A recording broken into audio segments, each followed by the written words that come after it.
freedom, man. That's what it's all about.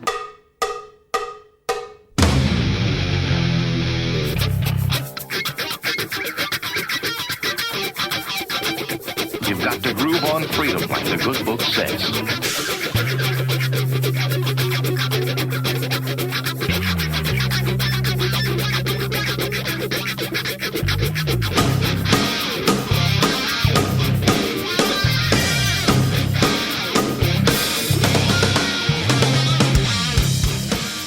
Welcome. You are listening to What on Earth is Happening. This show will discuss the topics of human consciousness, mind control, natural law, the occult, and all issues that affect the freedom of the people of Earth. What on Earth is Happening will endeavor to shine light upon the darkness of our world and to offer empowering solutions to the problems we face as humanity approaches its critical moment of choice. And now, here is your host, Mark Passio.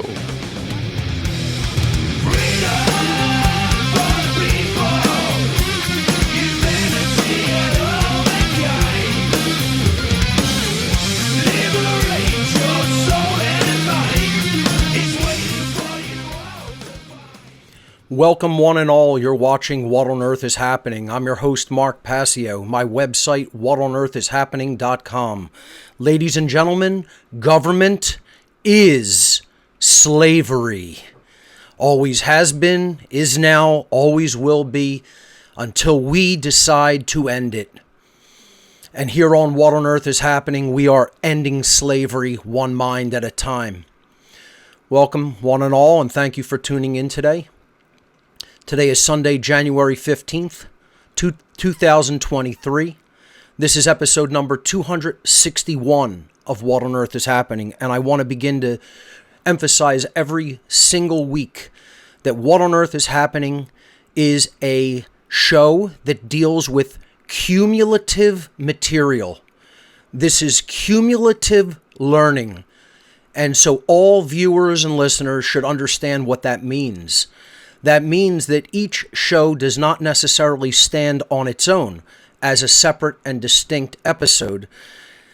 Shows that come later have prerequisite knowledge, meaning that you will not understand later shows unless you listen to all the shows in order starting from number one. It's like a college course. You don't skip to the classes at the end of the course until you've listened to the introductory classes. It is the exact same with What on Earth is Happening, so please keep that in mind each and every week. That having been said, I'm going to jump over to my slides. I have some big announcements, and today's show, we're going to be joined by a very special guest, Mr. Greg Reese of Infowars and Banned.video, content creator on Banned.video. Really excited to have Greg on the show today. We're going to ask him about his career in content creation and the importance of that, and we're going to go wherever into whatever topics Greg wants to get in as well. So let's jump over to my laptop and we will start the slides. All right, so again, hold on one second, folks. Again, we started late today, and I apologize for that. We've been kind of plagued by technical difficulties, but we seem to have them largely worked out now. And again, thank you to Will Keller for the awesome artwork each week. Again, today's show, we have a special guest joining us, Greg Reese of Infowars and Banned.video, coming up momentarily. We're running on a new 2-hour format for this season of What on Earth is Happening. Still on a 6-month schedule from January through June. Again, in July through December of the year, I teach the How to Become the True Media technology course, which we'll talk about in a couple of seconds, which basically trains people on how to reach a worldwide audience through the internet by creating media, by creating content. And there's a lot of controversy about all of this because people, I think, still don't understand what I'm saying about content creation, unfortunately. Some people think, I think that I'm saying anybody, regardless of their level of knowledge, go out and become a content creator and spew a bunch of ignorance. That's not what I'm saying. I'm saying once you've become enlightened, it's your obligation, it's your moral obligation to speak out. And there's plenty of people who are clued in, who are aware, who are quote unquote awake, who basically do nothing and say nothing. And that means they're not really awake. That means it's a pseudo-awakening stage that they have reached in their lives, unfortunately. And they don't understand the importance of reaching out to other people with their words. That is the greatest form of taking action, because you are influencing people's mind at a distance, and you are helping them to come out of the satanic trance, the satanic mindset of enthrallment, and the absolutely erroneous belief in authority, and you're helping them to understand moral law in the universe. And that is what I'm saying about becoming a content creator, and that's why I've harped on that endlessly. I think there's plenty of people who do understand these truths that we discuss here on What on Earth is Happening, and yet they don't feel an obligation morally to say those truths to other people in a very wide and free way over the internet, by producing content that could potentially reach millions of people. So that's what this show has always been about, inspiring. Now the big announcement, and I have a little error in my slide here, folks, so bear with me, and I'll just correct this very quickly. And it looks like my image is not showing up. Give me a moment. Folks, I apologize. Let me go back to the logo here.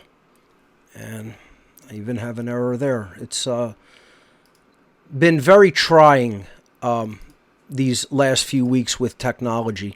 I'm going to talk about briefly that I really have to get some new technology in here. I'm going to be in the middle of a move coming up. That's going to be extremely stressful. And I'm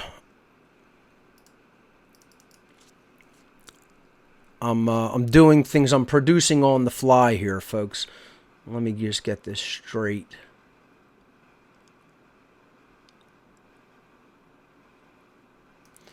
All right, that works.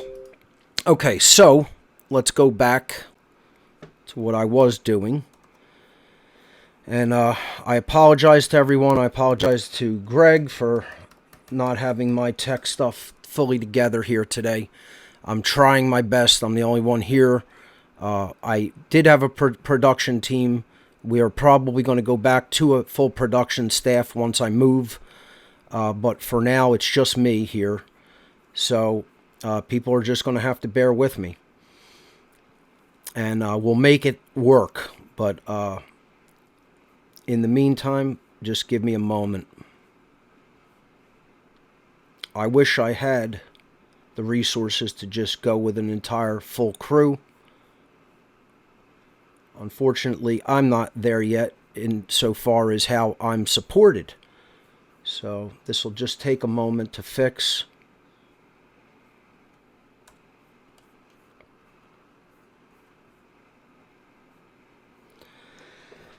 Oh, man. I don't know what's going on.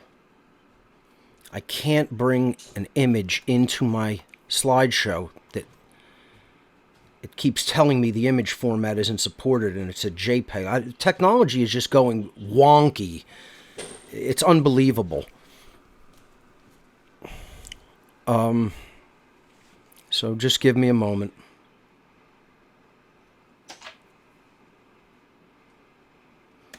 And this was the big announcement, and it's basically being overshadowed by tech problems.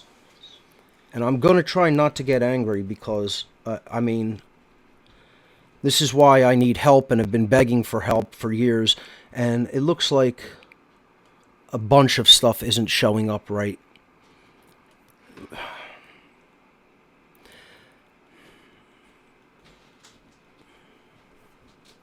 Yeah, I couldn't even get the show live. Right. That's what I came up to say.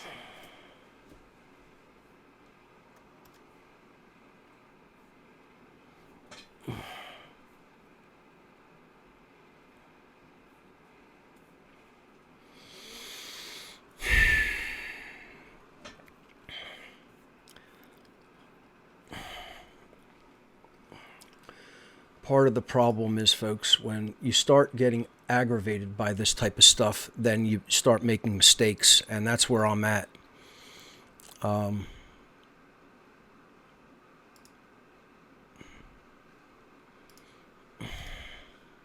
It's going to require a minute, and I apologize this is cutting into time, but I guess we just won't do calls because I want to interview Greg, and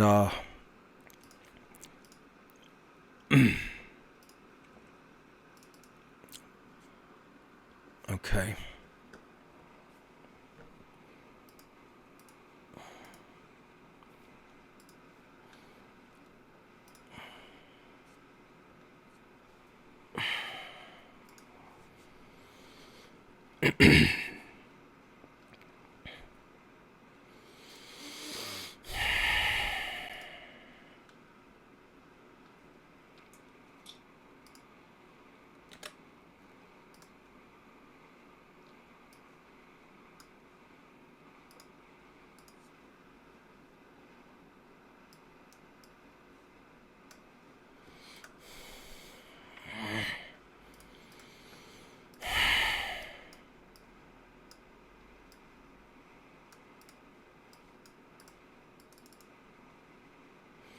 Okay, I reopened my slides. They should be okay now. Let me make that full screen and then jump back into that interface. Okay, I apologize, folks. I don't know why images weren't showing up, but here we go. So the big announcement is that I will be very soon joining Banned.video.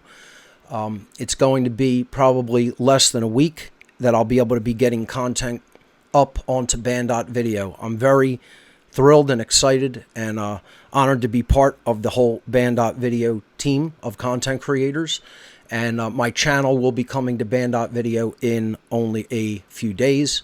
It will be Banned.video/channel/Mark Passio with a dash in between my first and last names. So Banned.video/channel/Mark Passio with a dash in between Mark and Passio. So check that out, coming up very soon on Banned.video.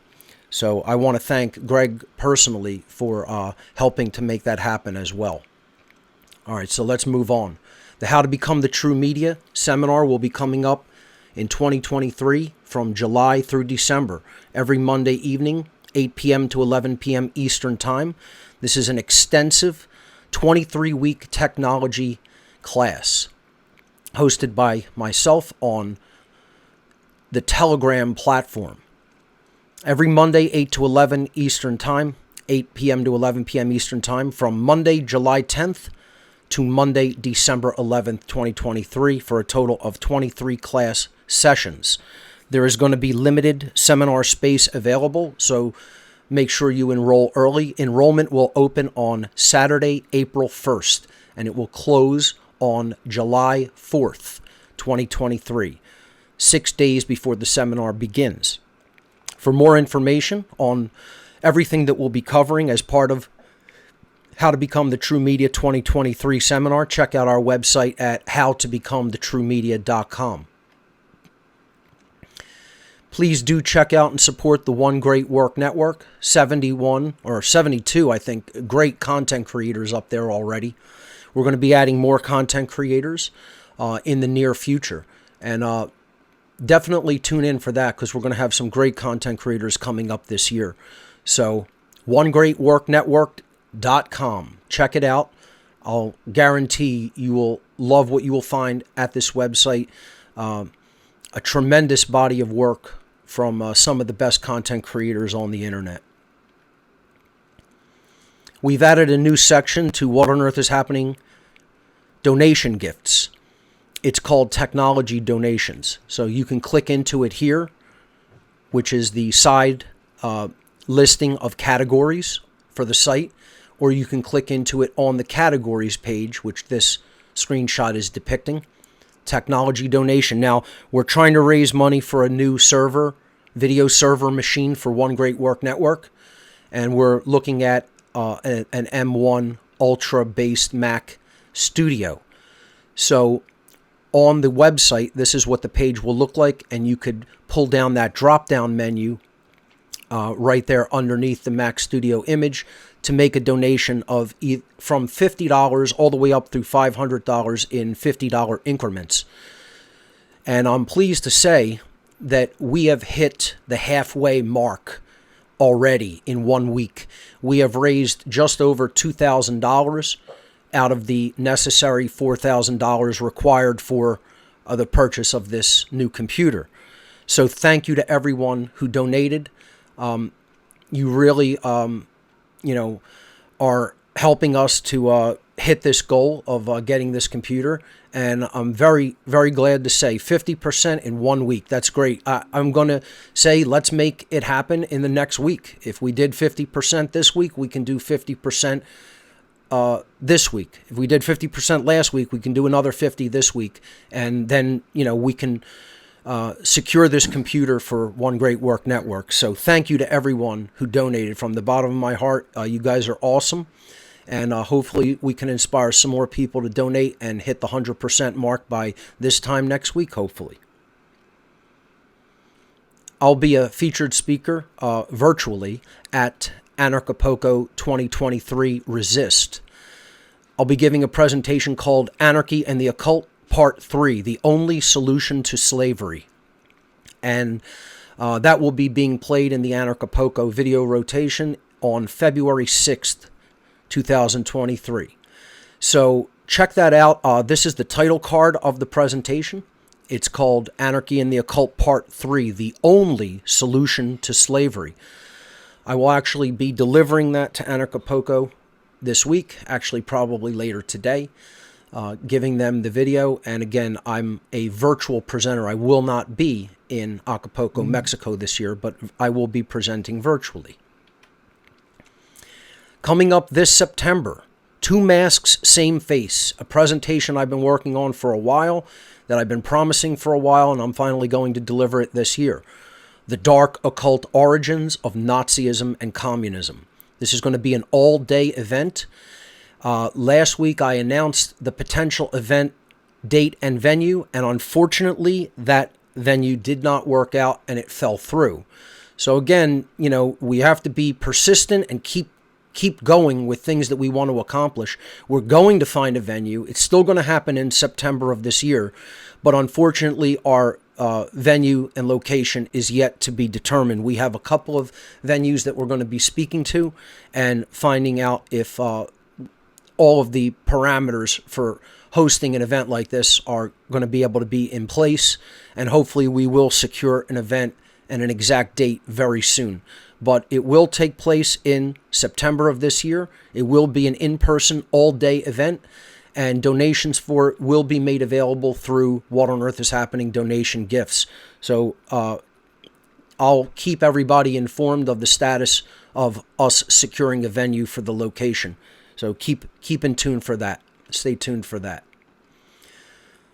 Don't Tread on Philly is hosting happy hours every second Wednesday, which I'm co-hosting, co-sponsoring, however you want to look at it. I basically bill this as a social meetup for people concerned about loss of freedom. Like minds, friendly discussions, networking, and working towards solutions together. The second Wednesday of every month from 6 to 9 p.m. at Dive Bar on East Passyunk. So 947 East Passyunk Avenue in South Philadelphia. The events of Don't Tread on Philly are always free to attend. And you could check out their website at don'ttreadonphilly.com. I'll just basically keep this poster in my announcements rotation. The What on Earth is Happening IPFS project is still ongoing. We are talking to several people about setting up nodes after my rant last week because we successfully got no nodes online last year. I want to make it clear because I think many people still don't understand. This is nothing that you just do on your own. You have to fill in the form at whatonearthishappening.com/IPFS.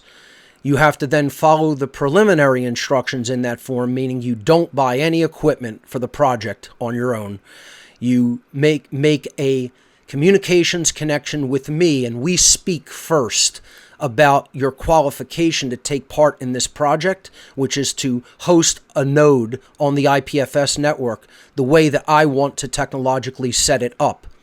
And you're going to work with me. I'm going to personally assist you in doing that. Basically, I'm going to do the tech work. And, you will just have the computer that acts as the IPFS server in your home and using your bandwidth to serve What on Earth is Happening's content so that it cannot be censored ever. You're making my content eternally censorship proof, which is basically what the IPFS network does. That's why it's called the permanent web. So you fill in the form, you wait for me to get back to you, then we speak. Then we talk about equipment requirements, etc. But I want to make it clear, this is not a project where you just start it and do things on your own. I think people are mistaking that in their minds. Maybe I haven't been clear enough. But basically, once you say that you want to do this, me and you will speak personally. And then we will then procure the equipment necessary and start going through the technical procedures. But you don't do anything on your own. And it's not just something that, people anywhere are going to do and get it set up the way I want to get it set up. That's why it requires personal communication with me through the channels that I want to do it. Fill out the form, read the PDF document that you get after filling out the form on this page, and we'll go from there. Okay? Because there's strict requirements for your internet connection as well. Otherwise, you can't really host a server without enough bandwidth. So again, most people will be disqualified on those grounds because most people don't even have a really good internet connection, unfortunately. But some do, and we're talking to at least 4 or 5 people now who may begin hosting a What on Earth is Happening IPFS node. So this is going slowly, but it is progressing. If you want to join us by call-in today, hopefully we can take at least a couple of calls toward the last half of the second hour of the show, since we got a late start and I had some technical problems. You can join us via Telegram by going to whatonearthishappening.com/call. Whatonearthishappening.com/call will take you into our Telegram group. You'll have to have the Telegram application installed on your desktop or mobile device. The ARC 2.0 offer is still going strong. People are requesting ARCs every single week. I copy ARCs almost every day. So it's a hard drive with all of my research data accumulated over the years. 26,000 audio files, 9,500 books, 3,400 videos. All you need to really do is send me a drive. I'll copy the data onto it and send it back to you. I do not charge for this data. In the instructions that you can receive at whatonearthishappening.com/ARC, I do ask for a personal donation for my time and effort, but the material is not charged for. And that donation could be anything.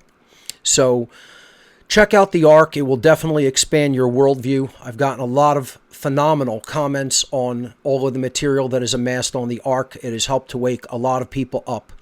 So check out the ARC drive offer at whatonearthishappening.com/ARC. If you want to donate through What on Earth is Happening donation gifts and receive hard copies of my material and other promotional items, the website is gifts.whatonearthishappening.com. That's gifts.whatonearthishappening.com. Be sure to check out the technology donation area where we will be putting more expensive technology items that we require for the operation of What on Earth is Happening and One Great Work Network. But there's also DVDs, flash drives, t-shirts, stickers, coasters, buttons, keychains, etc.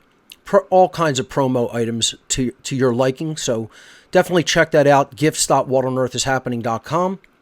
And if you want to make a straight donation to support What on Earth is Happening and One Great Work Network, you can visit whatonearthishappening.com/donate.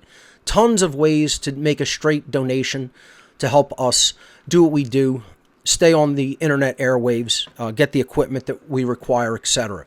So That's all my announcements for today. Let's jump over to Greg Reese. Let's bring you on via video here. Hold on.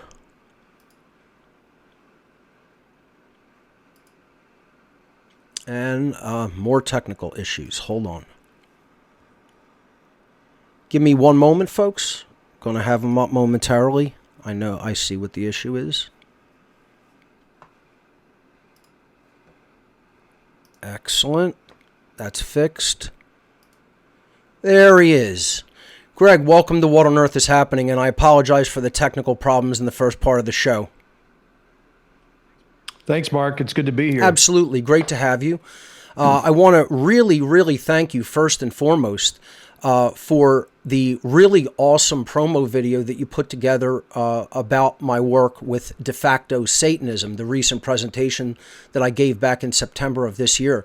I think it was an awesome treatment of that particular presentation and some of the work that I've put out in general. And I think you just have such a way with video. It's really fantastic. So I wanted to say personally, thank you so much for that. Thank you. It means a lot to hear that because it's difficult to take such a comprehensive work and put it into 4 or 5 minutes. So it's good to know that I didn't make any terrible mistakes there. I appreciate that. And thank you for your Absolutely. work as well. And, that's one of the things I want to start off with and say, you're really a master with video. It's amazing what you can do with video.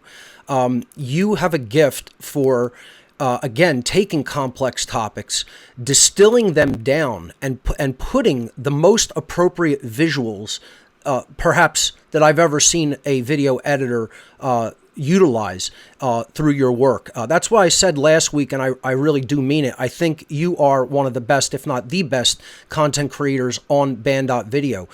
Your talent for doing that is superb. So I just wanted to say, keep up the great work. What you've done on that channel and the way that you've exposed things and the way that you integrate visuals through video is just astounding. So thank you. Thanks. I appreciate it. So let me ask you this. What originally got you into content creation itself? What pushed you over the edge and made you think, I have to start creating content to reach people about what I have come to know and understand? How did you get started in all of that? I had I guess you could say, red pill moment back in 2004. And then within a year from studying Alex Jones and David Icke, I pretty much got caught up to speed just in about a year. I actually caught on to your work. I think I actually met you at a Free Your Mind. I think Freeman Fly hosted something at some nice house in somewhere. Yes, I remember this. Yes. Awesome. Yeah. And I was making some videos. I was making videos back then. They were a lot different than I'm doing now. And I was about to get more involved in 2012, but it was also shortly after that the Obama's second term kind of convinced me that the situation was lost and hopeless. So I turned within and started focusing on really focusing all my attention on what you could call shadow work and stuff. I was haunted with my own past. I had some strange experiences that sort of affected my life. And I ended up spending 3 years alone in a temple at a yoga ashram, studying all different scriptures and religions. I guess you could say comparative religion, with the idea that they're all subverted, but there's a little bit of truth in each and every one. And then, interestingly enough, because I spent my whole life, fortunately, not trusting any organization. I kind of, as a young age, I knew that religions were lying to me, governments were lying to me. I knew the two-party system was a scam from a young age. It was obvious to me. But for whatever reason, I was at this temple in the ashram, and around 2017, I caught the very first Q post. And I wasn't even looking for it. Like I said, I was more focused on shadow work and spirituality and myself. For whatever reason, I just happened to catch it, and it kind of completely caught my attention. I didn't vote for Trump because, like I said, I don't really believe in the two-party system. But once I started looking at the Q thing, I started looking at Trump more. And then in 2017, I saw the Marines were bombing the poppy fields in Afghanistan. For whatever reason, that convinced me that there was some sort of fight against evil. And from that point on, I decided I wanted to get back involved. And so I used my knowledge of the laws of attraction, and I ended up getting myself in Infowars, which was it was probably one of my best stories as far as manifestation and laws of attraction. And then I gave it a go. I gave Trump the benefit of the doubt. I said, okay, well, maybe you do need to use the Republican Party to sort of wedge your way in there. Maybe you can change things from within the system. And then around, as soon as the COVID lockdown happened, on March 13th of 2020 is when the light bulb went off in my head, and I realized without a doubt that the whole Q thing was a psyop. I did a report on it, and then after Trump took a knee and let them steal the election and bragged about the vaccines and didn't lift a finger for the political prisoners, I realized I was fooled once again with Trump. And this is sort of a quick summary, and that's kind of what brought me to your work. For the past several months, I've been reassessing the situation, and I see how I think we're all getting set up again. And then I found your de facto Satanism video pretty much just a couple weeks before I made mine. And like I said, I was familiar with your work before, but I wasn't following it lately. And once I saw that, I just realized this is the most important work right now, because it just clicked that in the past I was correct to not trust government. And after have done my own shadow work, and which allowed me to be present and accounted for and actually use my I wouldn't say my full awareness, but a lot more than I'm used to, it just sort of crystallized, and I could see clearly that the only real solution is a spiritual solution. Right. And that government is in fact slavery. Without a doubt. Well, amazingly well said. That is a hell of an accounting of your progression. And I thank you for sharing that. And one of the things I want to ask you regarding something that you said is when you first got involved and saw the Q drops coming in, etc., and you were getting into that. And again, I just want to say, when I speak about the psyops aspect of that, I don't do it like mocking people or laughing at them or like I want them to understand that this is not where we really need to go and be taking this. This is an op. Yes, maybe it can even give people a little bit of an inkling into things. And then maybe that might have been perhaps the job of whoever was doing it. Maybe they were just trying to like crack open people's consciousness a little bit and then let them take it further. But really, I see it as a psyop because it was basically saying white hats from inside have the situation under control. Just trust that they're going to do what's necessary. And then that acts as a stand down operation, because then it kind of psychologically influences people not to really take any action on their own, but to trust that the situation is in hand by those way, way higher up in the government hierarchy and structure. So when you first began realizing that this was something that was not going to really be in the long-term best interests of human beings, what was it that allowed you to just take a step back from it and acknowledge, hey, maybe I'm not seeing this clearly. Maybe there is more to it than meets the eye. And eventually you had to acknowledge, yes, this is something that isn't ultimately helping long term. It is getting people to basically stand down and not take direct action. But I want to address, what do you think it is in a human being's psyche, such as yourself, where you were able over time, hey, everybody has been fooled. I was fooled by Satanism and the allure of that, okay? Other people get fooled by certain psyops. And it's not to say that, oh, that's the end of that person. Oh, we can never, ever hear from them or trust them or listen to anything that they say. I think it's actually more powerful when someone can see something that they couldn't see very clearly before. And then they say the most powerful phrase that any human being could ever say: I was wrong. I was wrong about this. I was wrong about a ton of things. I eventually made those corrections, and I'm trying to align my perceptions to the truth. What do you think it is in the psyche, particularly in your psyche, that strengthened you to the extent that you were able to just say, hey, I didn't see this as clearly as I once thought, and perhaps I was wrong about it, and I'm going to see it a different way now?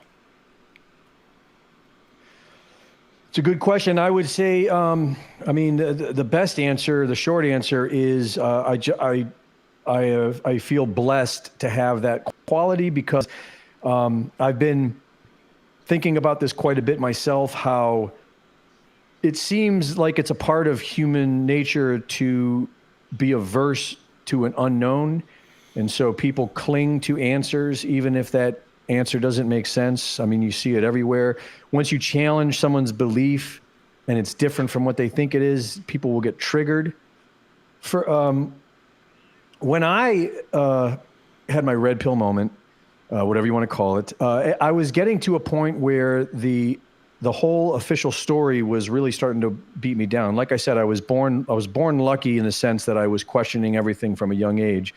But as I got older, I started falling into certain beliefs, and all the mainstream narrative beliefs kind of lead you into this idea that everything is just sort of a biological accident, and there is no God, and there's no meaning to anything. And I think that was kind of starting to weigh me down, to the point where when I had my moment where I started seeing all these things that I hadn't seen before, and I started looking, that depression was replaced with like the wonderment of a child, where for whatever reason, this is where I say this is a blessing, is because for whatever reason, I found joy in not knowing anything. I found it to be extremely exciting and thrilling, to the point where I realized all of a sudden, I don't even know where I am. I don't even know who we are. I don't know if our past is. I don't know anything. And to me, I found that to be joyful. And so that's never really changed. So I've been able to like hold on to something as like, okay, this might be true, but then while holding on to it, keep looking. And so with Q, I knew from the beginning it could have been a lie, obviously, but I gave it the benefit of the doubt. And what really did it for me was I started reading things that they were saying about the place I worked at. And they were talking about people that I have spent a lot of time with and worked with. And I realized, well, what they're saying isn't true. So why are they saying that? And then it was, like I said, once the COVID lockdown came, that clicked for me, because before the COVID lockdown, I kept asking myself, what I kept saying was, look, my whole life as I've been, or not my whole life, but since I've been like doing the research into the dark occult, the one thing that I've learned is that they seem to know us better than we know ourselves. They seem to somehow be playing a long game, which the only explanation I have for that is there's some type of non-human entity involved that's able to do that. Maybe something with a longer lifespan. It could just be that.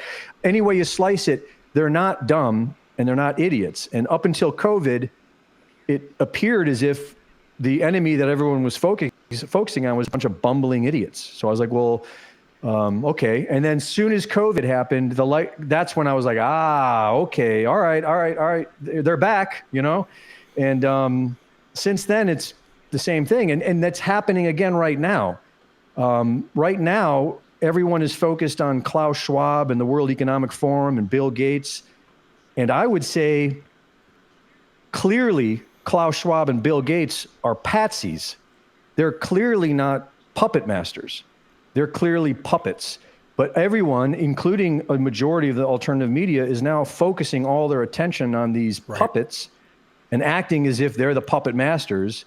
And so I see it happening all over again. It's just it's a very clever game that they got, and it's working. They seem to have, throughout this whole Trump era, they've turned this awakening, which I think is a genuine thing, but they've managed to put a lot of these people back to sleep. They've even got a lot of these people back into the two-party system, thinking that the Republicans are going to somehow make everything better. When it comes to that dynamic, the dark occultists need they need frontmen. They need someone to pitch these ideas that ultimately they're coming up with out to the public at large. And that's who people like Schwab and Gates, etc., and Harari and all of those guys are. They're not the inner order. They may believe they're somehow in the big club, but they're not really in the big club that's really directing the world. As you said, they're simply puppets for them, and they're being used as tools. Just like other people who follow their orders and do what they're told are being used as tools. And, I really, really appreciate your insight in saying that, because a lot of people just don't know that. They would think, oh, that's where it stops, and it only goes up to that level of the hierarchy, and there's nobody above these guys. And, what you said there is absolutely correct, and it's profound, and people really need to wake up to that and understand that at a public interface level, you're not going to see the real master psychologists. You're not going to see the real puppet masters. You're not going to see the real chess players at the top of the game. They're going to put frontmen out there for the public to interface with and swallow their ideas. That's definitely something that I think people need to wake up to and recognize. And what you're also saying, I fully agree with. We have to watch for false awakenings. We have to watch for getting put right back into the cul-de-sac again and going around another time and falling into the left-right paradigm, etc. And this is fundamental to consciousness. And the people who really understand how the human psyche and motivations work understand that if we can get people so depressed, so looking at the whole situation of the world after the COVID nonsense, after the psyop, that we could trot out just about anything that will be marginally better than what they had during this lockdown phase, and they'll bite it. They'll bite that bait. So it's very profound that you said that, because I think it's highly accurate as well. I've been describing it as the good cop, bad cop game. That's what they've been doing for the past, I would even say through the Trump era even, the population has been exposed to the good or the bad cop. And like you said, and now they can bring something in that normally everyone would have found offensive, and whatever it is, everyone's going to think it's great. They're going to think it's incredible compared to it. And it's like, I would even say it seems really obvious. For example, why would they be putting these drag tranny freaks in schools reading books to kids? Why would they be bringing kids into bars? Does anyone really think that their plan is to somehow convert everyone into some type of pedophile culture? No, they're obviously trying to get the attention of people that normally don't pay attention. The majority of people in the world don't pay attention to politics, and they're probably smart for not doing it, but they're obviously trying to get the entire world to look at their story so they can play this story out. And I'll even say that it seems to me that it almost seems like we're at an end of an era. We're into the age of Aquarius. I honestly do think the world is going to get a little better.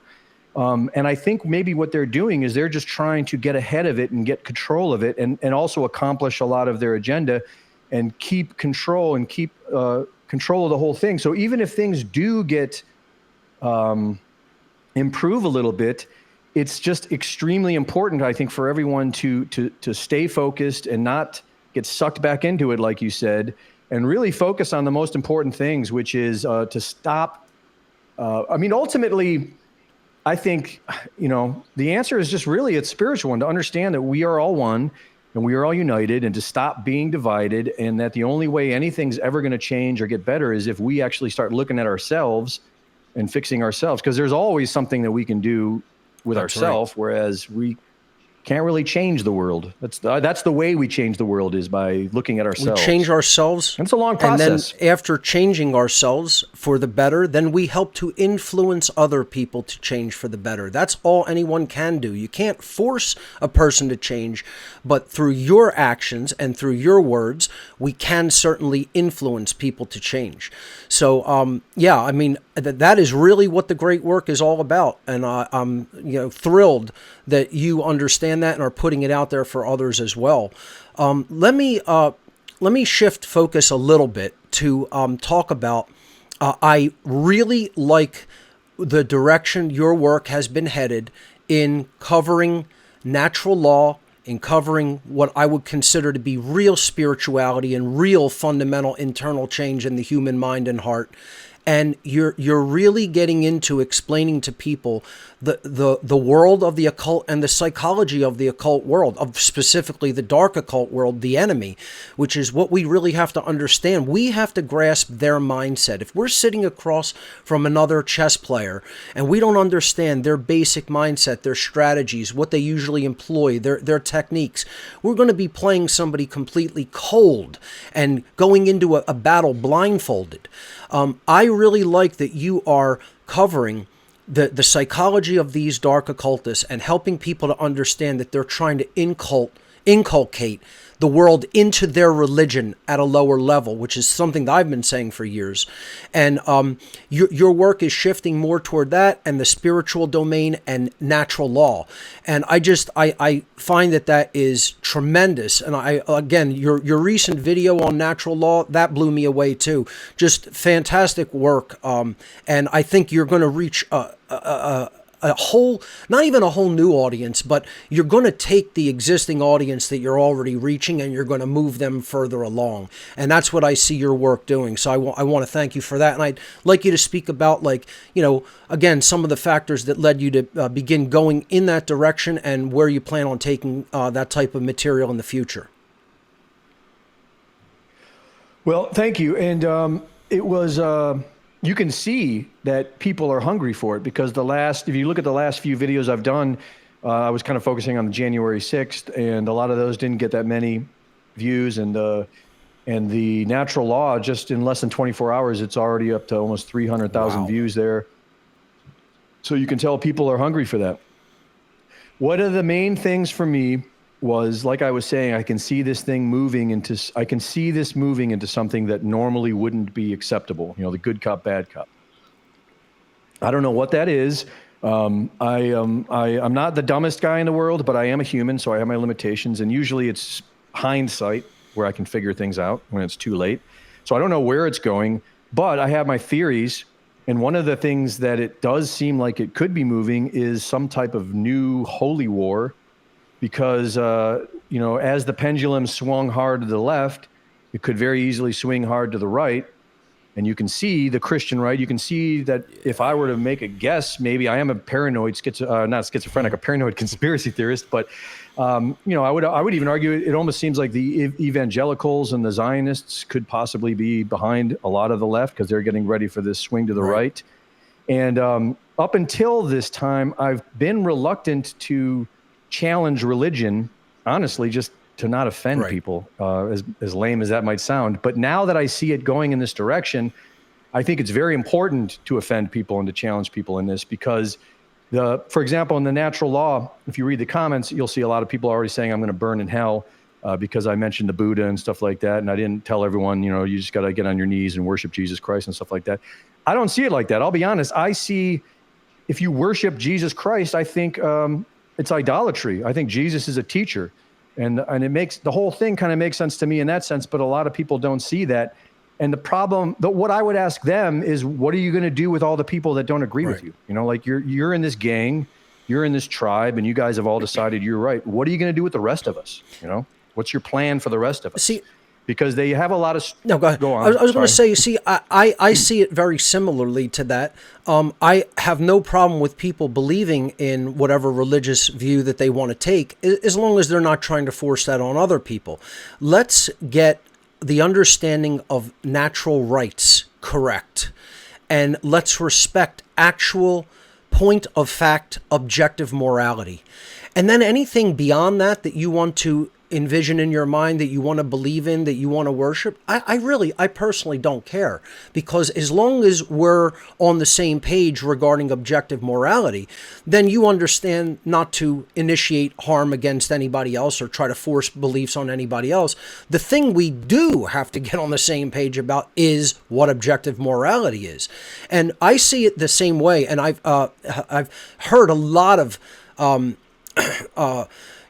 I don't want to use the word angst, but like a lot of very serious concern over exactly what you just said, that because the pendulum has swung so far to the left, when it comes back and swings back to the right, we could be seeing religious insanity. We could be seeing things from the religious right that is going to be like the pendulum swinging to the left with all of these radical leftists and communists thinking that, well, we're just completely taking over.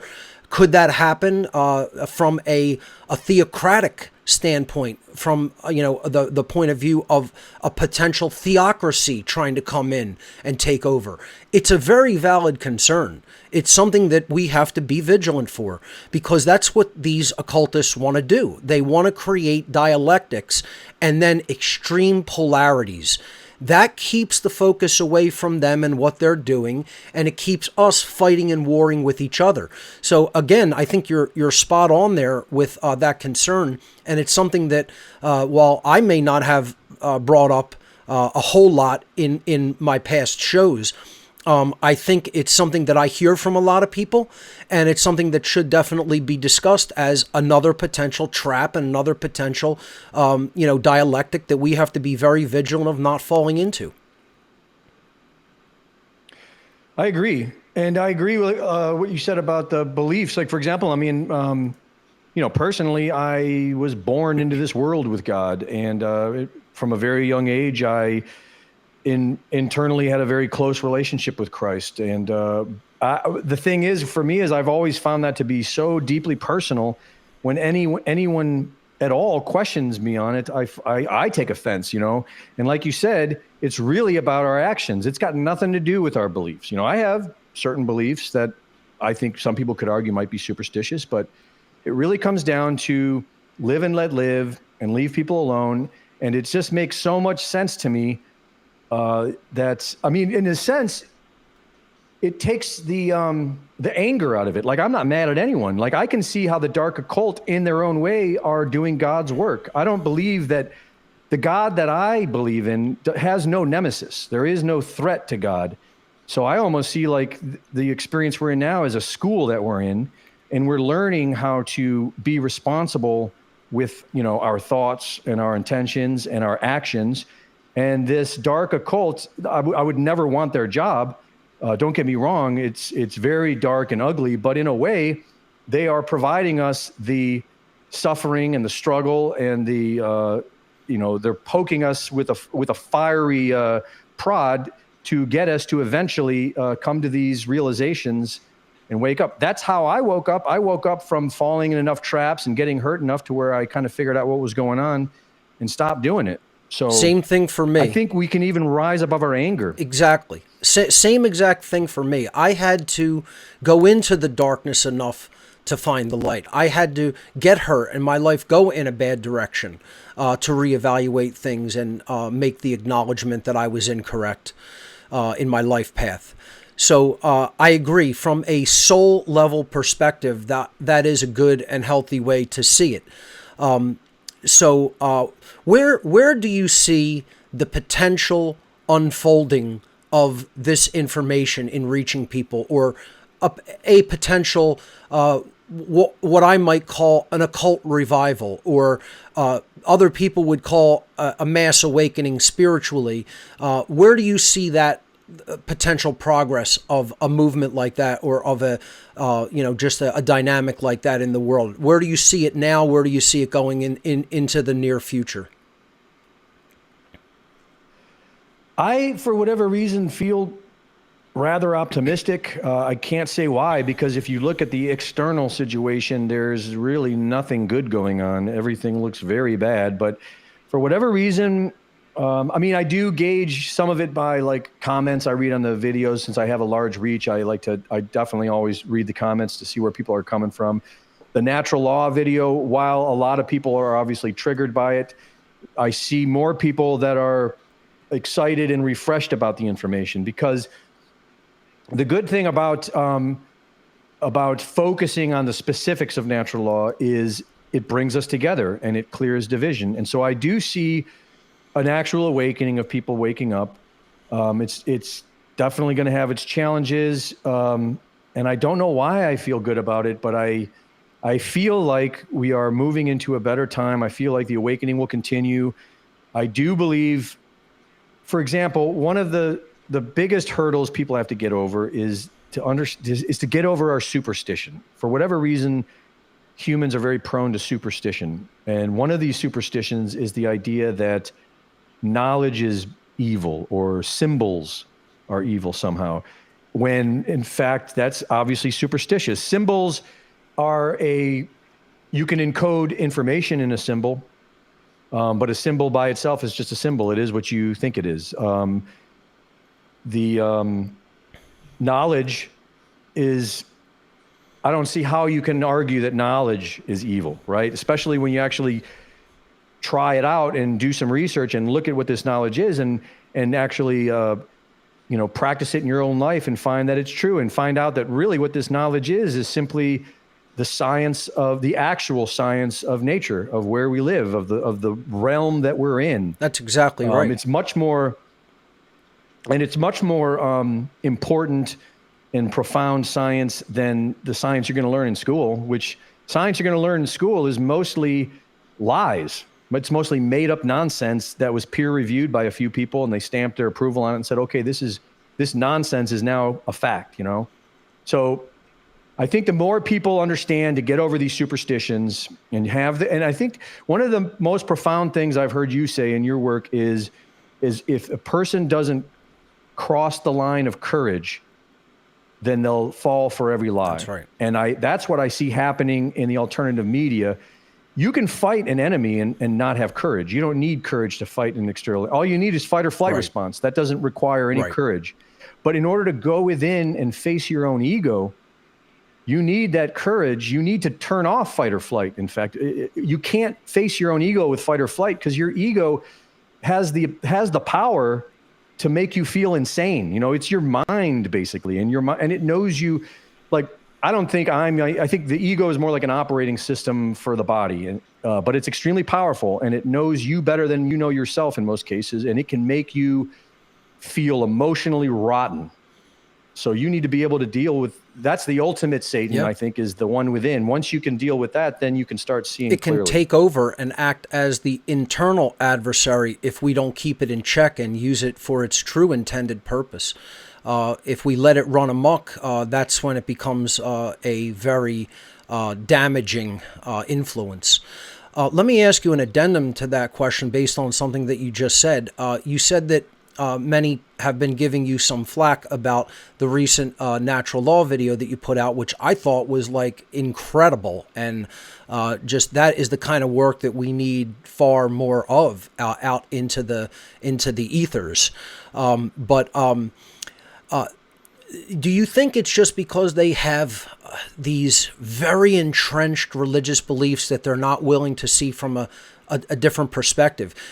Like, no one is saying God doesn't exist, right? We are acknowledging the existence of the creator of the universe. We're also acknowledging that the creator's laws are paramount, that is the most important thing that anybody can actually understand, but we have to get to a correct understanding of them as a civilization. If we don't, we're going to perish. And that's the basic message. The basic message is this is like a learning classroom. This is something that, we have our lower grade levels, and you could look at that as that's nursery school, kindergarten, first grade, second grade. And religious traditions are like almost at that level of understanding, where it's very, very simple, made ultra simple, and told from the perspective of parables and stories that a child might gravitate toward. And then you need to go a little bit further, and then you need to get into a more accurate understanding of mathematics and science and a deep understanding of how the laws of reality actually function. And then you're going to get into physics, you're going to get into higher level mathematics, higher level physics. And then we'll master the understanding of this stuff so that we're not basically operating blindly. We're not putting actions into the world that are going to ultimately dictate the quality of our reality. And we're going to be doing that totally unconsciously. That's what we're trying to get past. We're trying to get past that level of nursery school, kindergarten, first grade, where it says, just believe this stuff because, it'll keep you in line. And we're getting to a point where we have to get to the understanding this is how the law really works. And we're going to willfully align ourselves to it from a perspective of knowledge. And as you said, knowledge is neither good nor bad. The dark occultist could be using knowledge for evil and manipulation and slavery and, covert influence for the negative. But knowledge could also be used for the positive. I don't understand where particularly the Christian community and the religious community as a whole has basically put this very negative spin on the idea of knowledge itself. And, having faith take total, dominance over it. I don't see where that is ever really said in true Christianity. I don't think that Jesus, if he were actually incarnate in the flesh again, would have ever said, throw knowledge out. As a matter of fact, when in the scriptures, in the New Testament scriptures, when his disciples ask him, what is the thing that we require above all else to really be free? They knew that they were slaves then. They were talking about the Roman authorities basically keeping them in servitude under their law. And when Jesus was asked biblically in the New Testament scriptures, what is required for us to become free? He didn't say, start a religion, worship me, do all these weird rituals. The very simple answer was to know the truth. Literally the words, the prescription for being free that Jesus gives his own followers, his own disciples in the New Testament is the three words, know the truth. Just think about the profound aspect of that. That implies that knowledge is what is needed, that it is not about blind belief and blind faith and just worshiping someone as a deity, etc. It is about knowing what the truth of our reality is, what our situation is, knowing our psyche, knowing the laws of nature, knowing the true laws of the Creator. And that will make us free. It's a very simple prescription, and it's right there. Why do you think it's so distorted in the religious traditions, particularly in Christianity? Why can't modern day Christians see a simple truth that is right there laid out very plainly for them to see, and also see we're not standing in contradiction of any of the true moral teachings of Christ? As a matter of fact, we're trying to bring that forward and make the world understand that. It's not to attack that message. It's to attack what the church has distorted that message into about religious dogma and blind faith and all kinds of other things that are not going to lead to the solution. Could you speak to all of that? I know I gave you a lot there, but I'd like to get your perspective on that. I think the biggest problem I see with Christianity is the belief in prophecy. I don't see any evidence in the Bible. First of all, I think it's important to know that the Bible, the English translation of the Bible, was written by a council secret society. It's right on their front page. It's not hidden. But there is nothing, but I love scripture and I enjoy the Bible, but I don't see anything in the Bible that says that prophecy is anything. There's just, what there is there are humans, modern humans, that have spun this idea that that's what the book of Revelation, they pulled out pieces of the Bible that could be interpreted in many different ways. There are preterists who believe, I happen to have it right here. There are preterists that believe that back in AD 70 was when all that book of Revelation stuff happened, and there's pretty decent evidence there. But the point being is that it's become a whole cult where people are convinced now, and you can see it's being used against them. Like when the government uses like 666 all the time, they're trolling people. They're using that, I think, to spin the superstition more, because talk about a Q psyop. The prophecy psyop is convincing people that they have to let this happen, that the only way Jesus is going to come back is for all this to happen. So they're just sitting. There are people that want it to happen. There are plenty of people. I've seen a documentary on this of people who want all this stuff to play out because they think it has to. That, I think, is a big problem. Why is that? That comes back to the ego. It really does. Because, in yoga, we would call it the spiritual ego. In yoga, there's just as many people, crazy people, as in any other religion or whatever, where people, they get so far where all of a sudden their ego convinces them that they're cured or they're enlightened or whatever. And then they're more dangerous than they were before because now they think that they're all taken care of and they're all good and they're all fixed.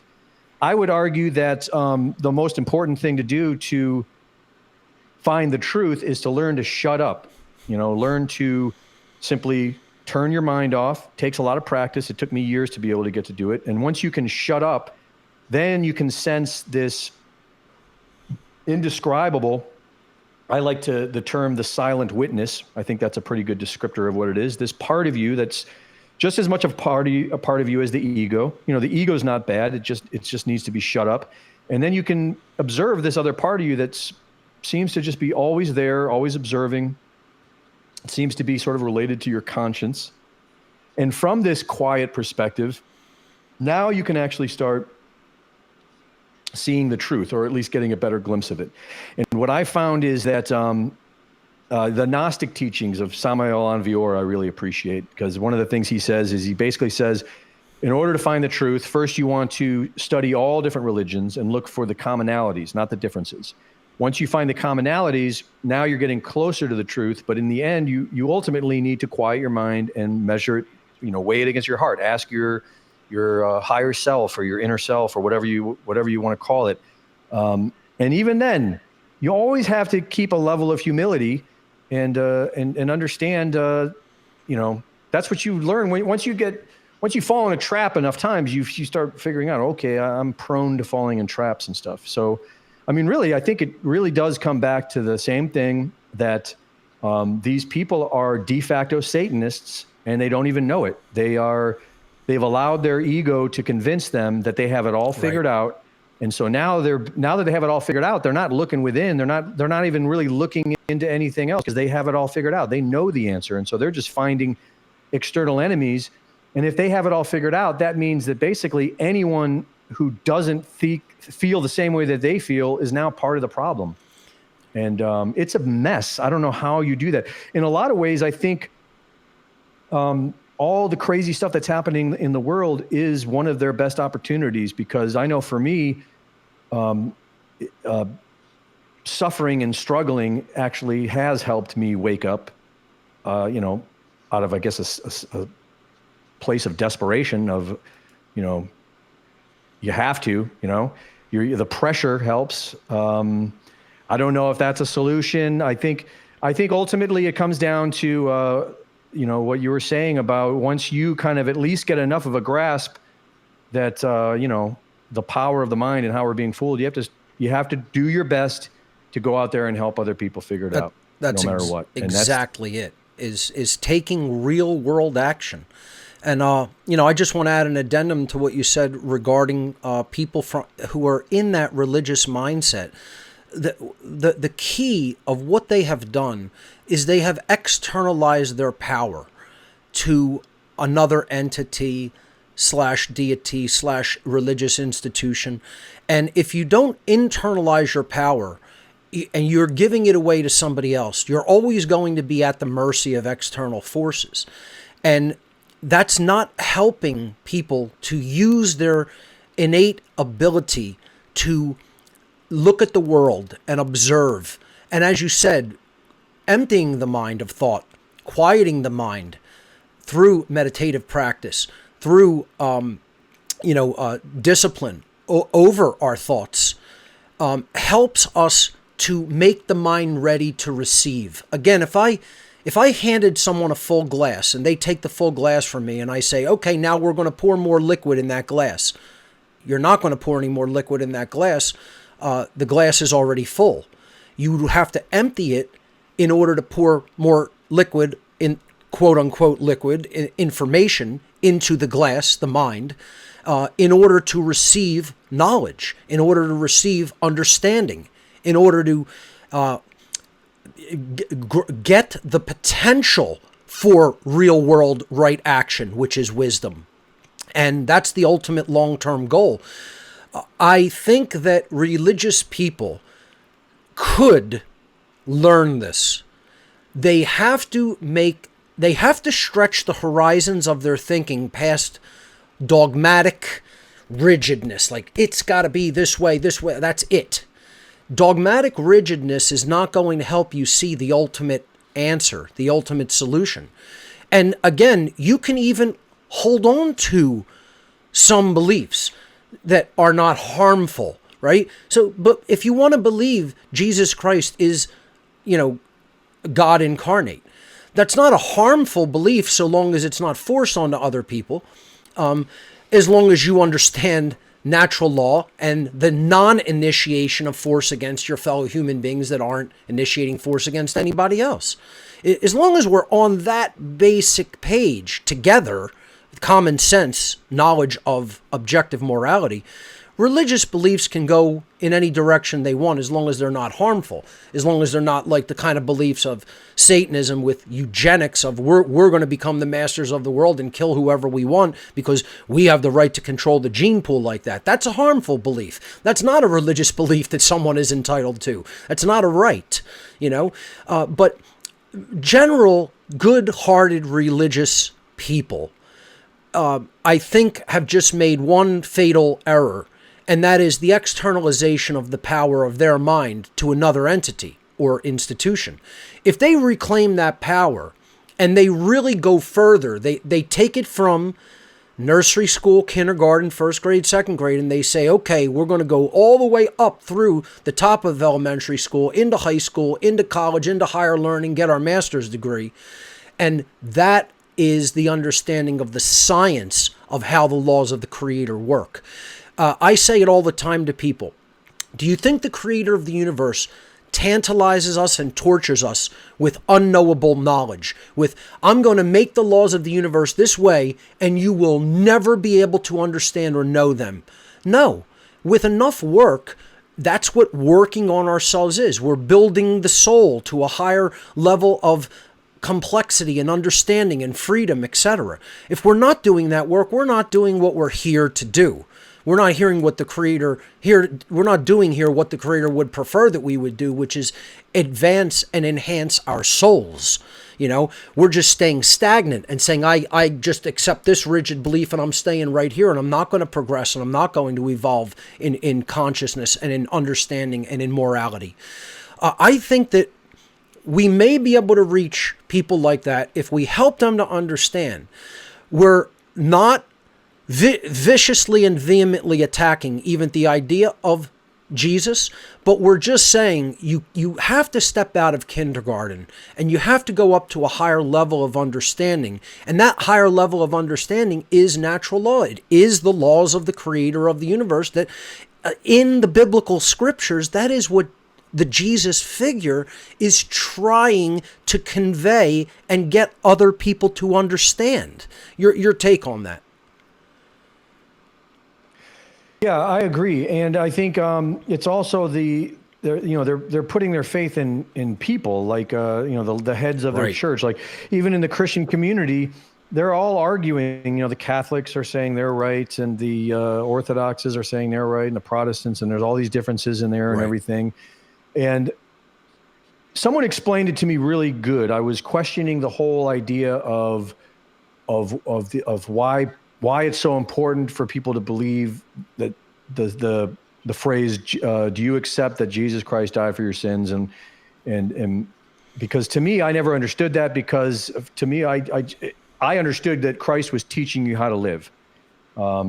And someone answered it to me in a way that made sense to me very recently. It was the first time it made sense to me. They said a lot of people visualize the whole thing of his suffering on the cross, and they accept it so heartedly that they feel a sense of overwhelming emotional gratitude for the pain that Christ endured, that they are completely beholden or in feeling in debt or and that makes sense, and I believe that because I believe that every deep down inside people are genuinely good people and stuff. And so I think people feel so strongly about that they get offended when other people don't. They get offended because they're like, don't you realize what Christ has done for you? You know, that kind of thing.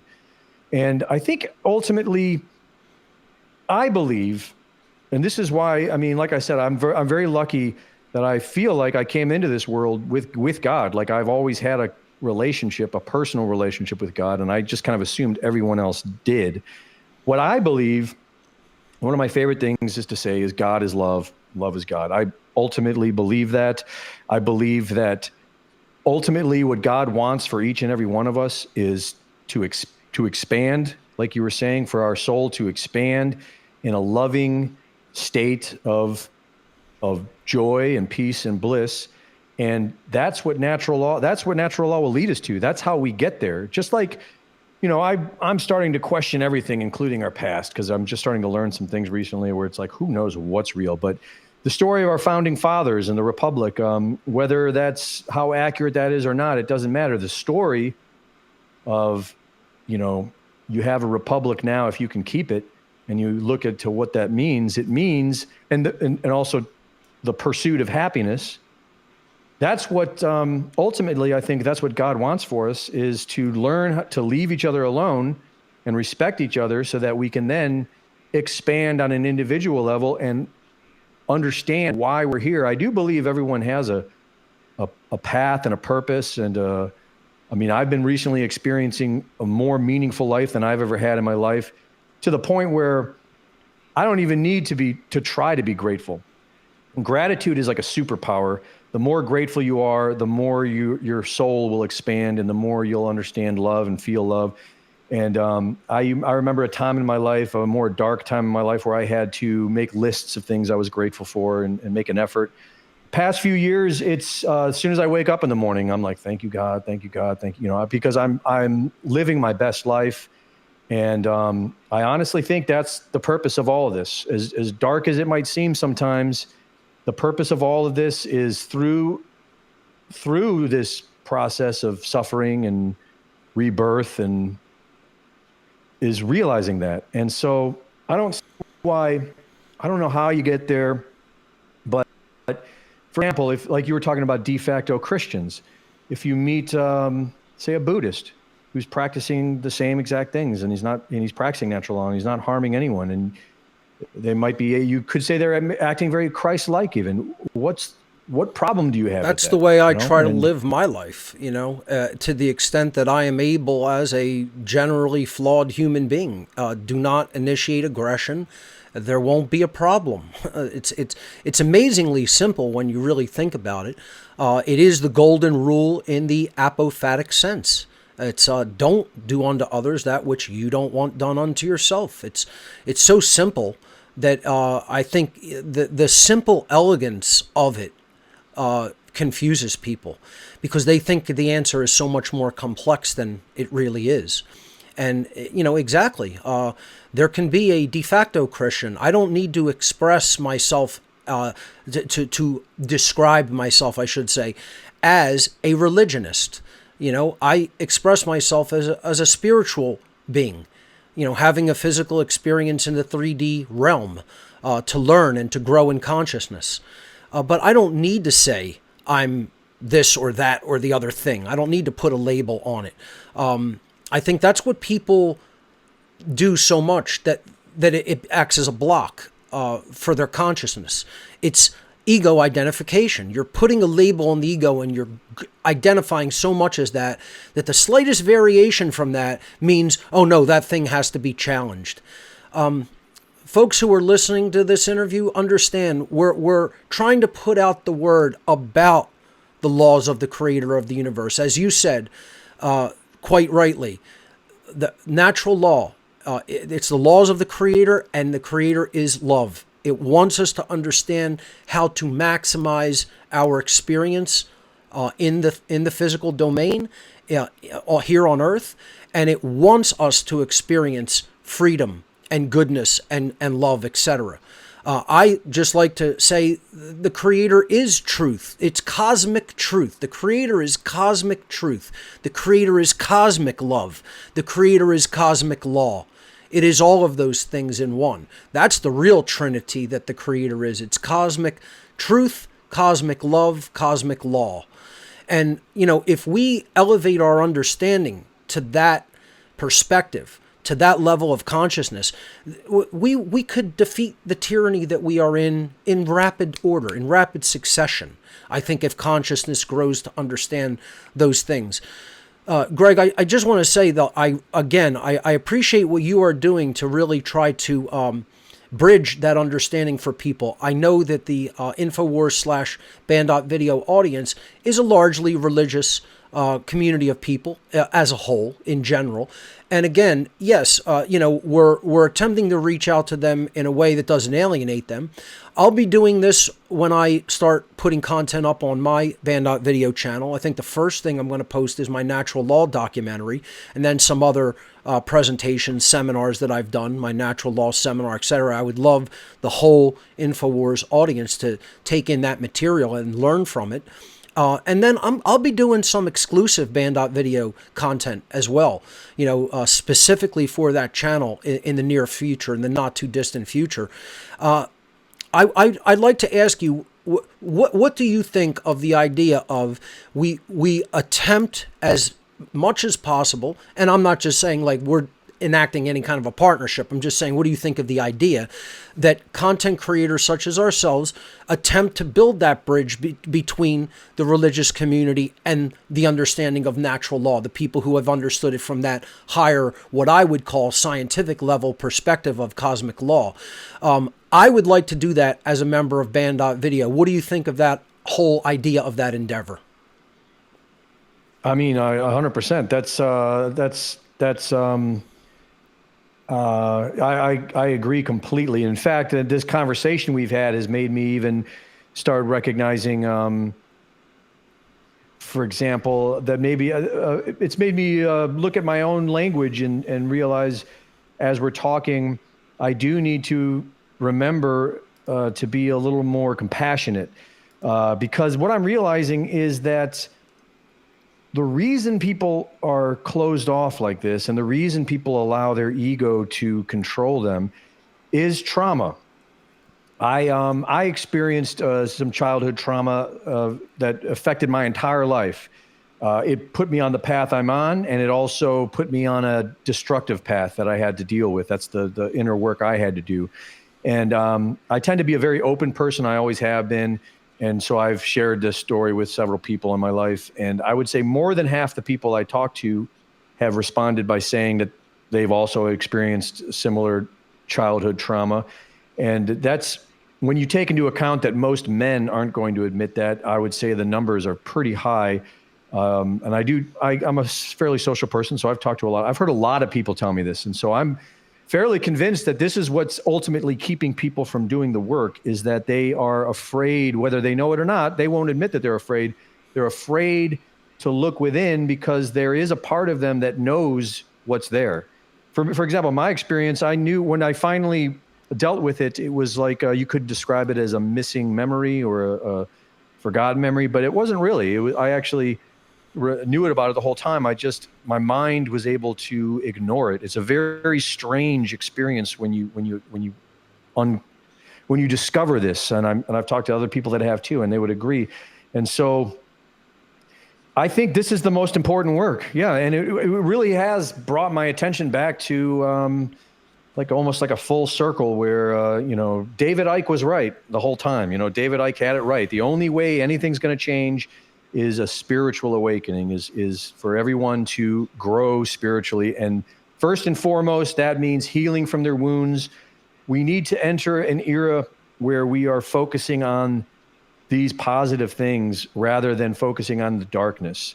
For the past, in my work, I've tried to avoid it, but I'll admit I'm definitely shifting my work. I definitely feel like I'm at a crossroads of this. I do feel like in the past I kind of was made a puppet out of this whole thing. I sort of was in the process of trying to wake people up. I have focused on some very dark subjects.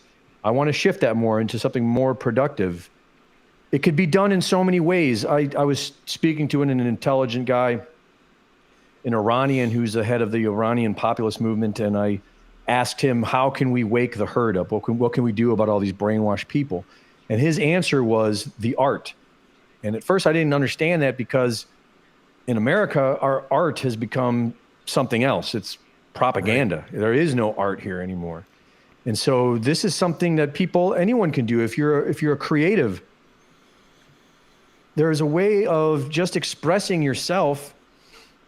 If you have healed, if you have experienced any kind of trauma or any suffering, or you've had an awakening, just by sharing your story in any way, whether it be by giving lectures like you do, or videos like I do, or writing songs, or whatever, you by expressing it, and I would even argue that if you're doing it in a way that's fulfilling to you, then you're actually generating frequencies of love and compassion, and you're putting it out in the world, and we all have to be doing that, really. But it's time, in my opinion, to start focusing on each other and each other's pain in whatever way we can, and kind of start getting away from this whole amplification of darkness. Yes. You know, it's like, it's good to look into the darkness to learn, but at a certain point, it almost seems like you're playing into their plan. Yeah, you can't stay there. You have to understand it.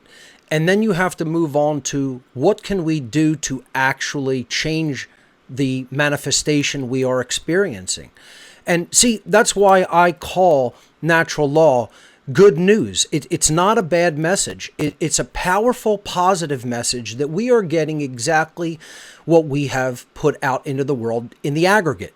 The human race, see, the universe is not broken. It's functioning elegantly and perfectly, because we're getting the result of, collectively, what we have been putting out into the world. And in that sense, it acts like a perfect mirror for our experience.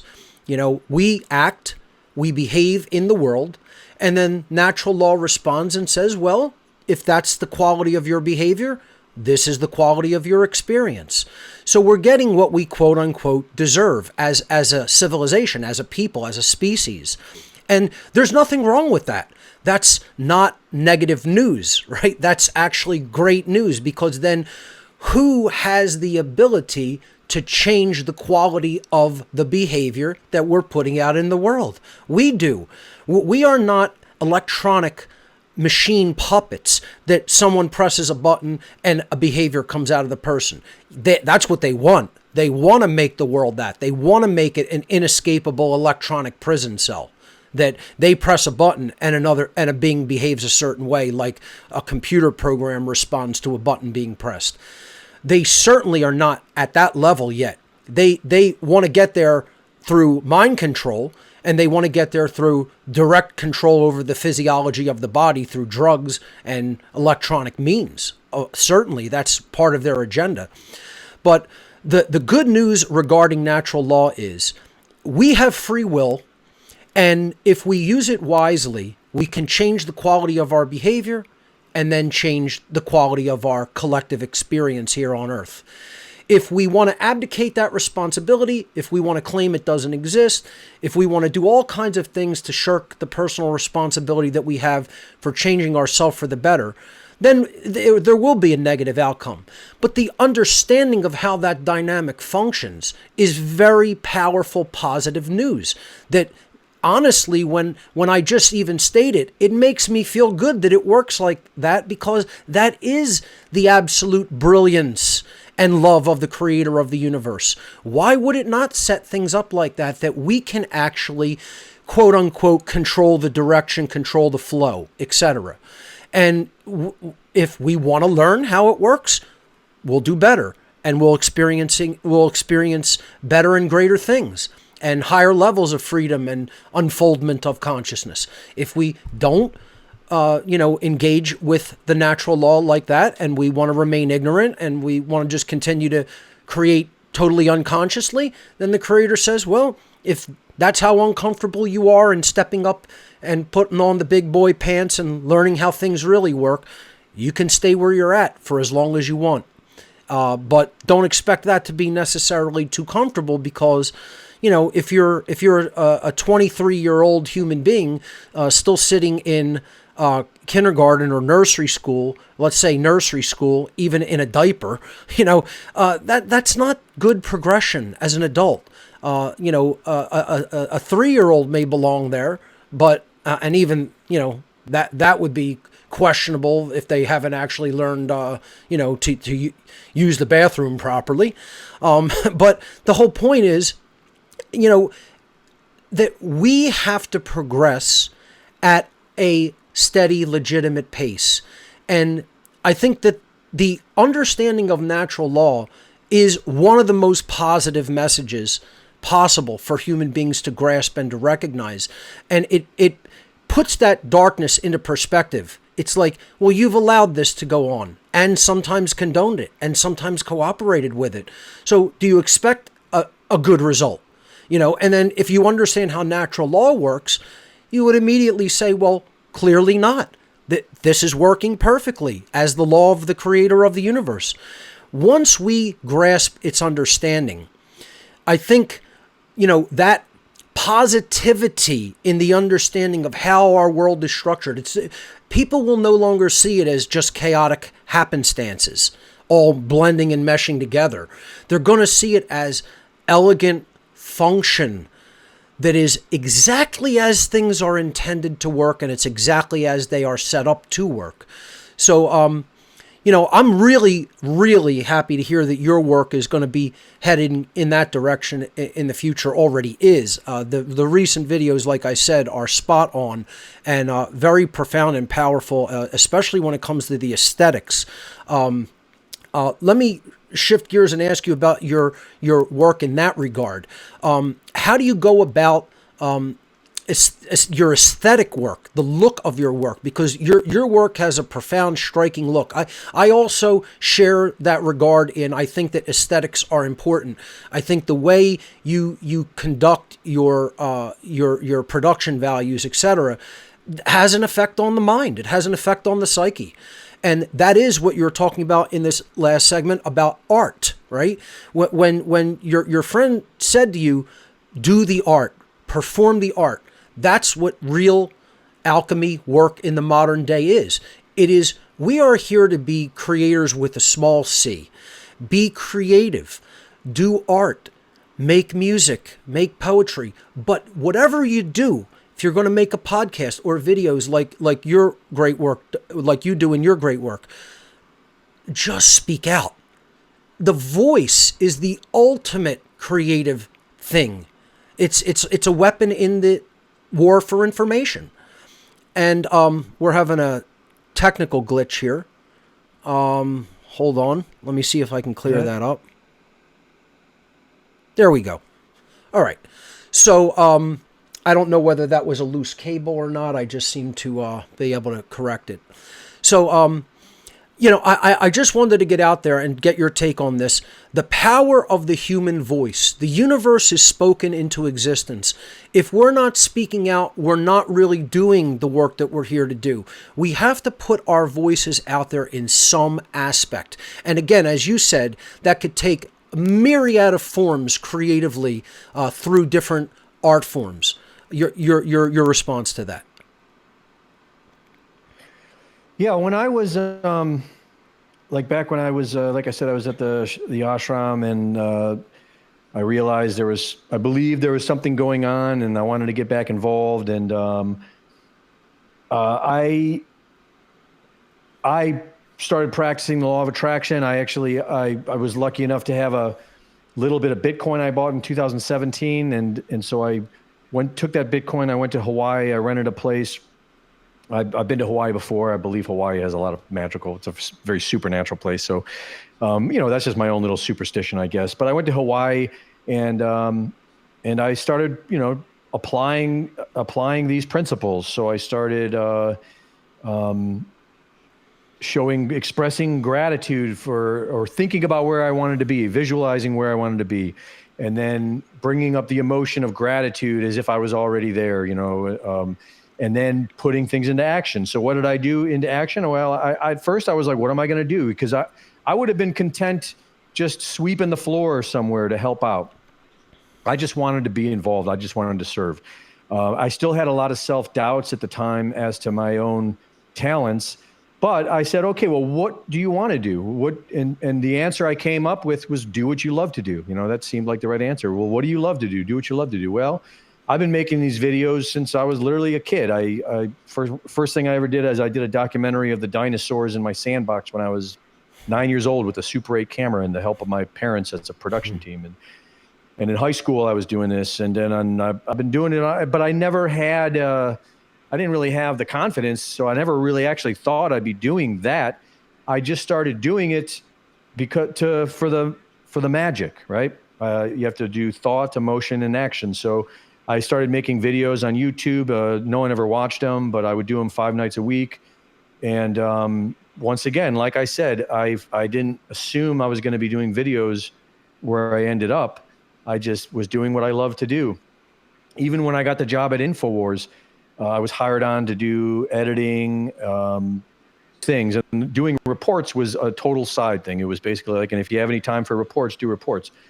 I started doing reports just because I love doing it. And then the more you do, like I said, I believe God wants you to be happy and to experience expansion and love. So do what you love to do, whatever that is.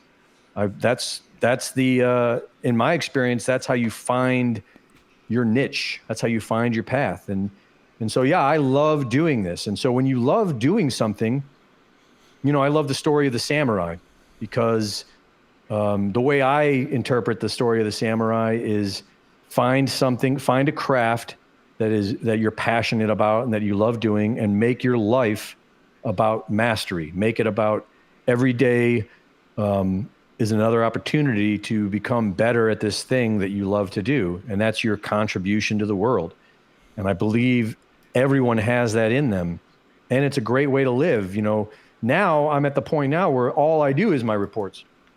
And I don't work at the headquarters anymore. I work on my own. And I have a very unique job. Infowars is a very unique place. I was literally, like my first day there, I was told by Rob Dew, I was told, pick a story you think is important, do your best to tell the truth, and then upload it. And here's the login credentials to upload. And then my first question was, well, wait a second, don't I have to run this by someone first, And then he kind of looked at me with an annoyed expression and was like, we don't have time for that. Just do it, So I literally do whatever I want, and I don't run it by anyone, and I upload it. And it's an incredible dream life. Once again, this is why I have so much gratitude. And so that's where I think the answer lies, is follow your heart, do what you love to do.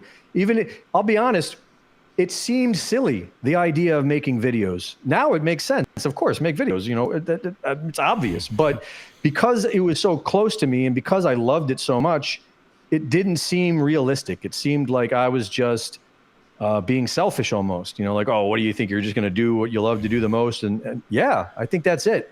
In my experience, that's it. Think about how beautiful and elegant and simplistic that is. We are helping to get the word out there to other people about the truth regarding what is going on this planet, regarding what the solution to the problem of tyranny and slavery is, and do it in a way that we enjoy doing it, as far as putting out media out into the world with our aesthetics and visuals and our particular styling applied, and add our voice to that, and we're fulfilling an important moral obligation to speak the truth out into the world for others to hear. That is the great work in its most essential form. And it could take many artistic forms, it could take many creative forms. But ultimately, it's learn the truth and then speak the truth. It doesn't get any simpler than that, folks. It's not as complicated as many people want to make it out to be. So, Greg, I want to absolutely thank you for your great the thoughts and responses to my questions, because you've given our listening audience a lot of information to chew on there and a lot to be inspired by. So what do you say in the 20 minutes or so remaining, we take a few listener phone calls? Sure. All right, great. I'd also like to say that I'd love to consider collaborating in the future. Absolutely. I would love to have you on One Great Work Network. Not want to put you onto the spot to respond right away, but I'll send you a formal introductory email to ask if you want to be a part of it, and we could go from there. But yeah, absolutely. It would be awesome to collaborate with you in any form that may take in the future. I would love it. All right, let's go to the phone lines and let's hear from Mark. Mark, you're live on What on Earth is Happening with our special guest, Greg Reese of Infowars and Banned.video. Please go ahead and unmute yourself.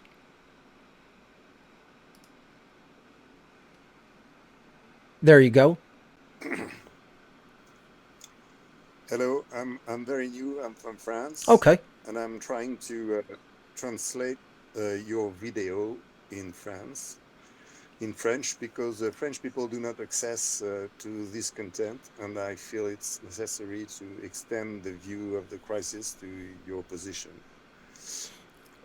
I'm sorry to have rushed in very late, and I'm ready to work with you to make the people understand how much the occult is important to the reading of the situation.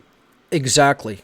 Greg, what do you have to say to an aspiring young content creator that is beginning in this field of endeavor and doesn't maybe quite know where to start? Your advice to Mark here. Well, it sounds like I've seen some of my videos translated in other languages. That's probably a great play, and I love that. I've had some people ask permission for that. I'm like, yeah, of course. And that's what it's all about. If you're talking about translating into French, I think that's probably a great place to start with Mark's videos or my videos or any video.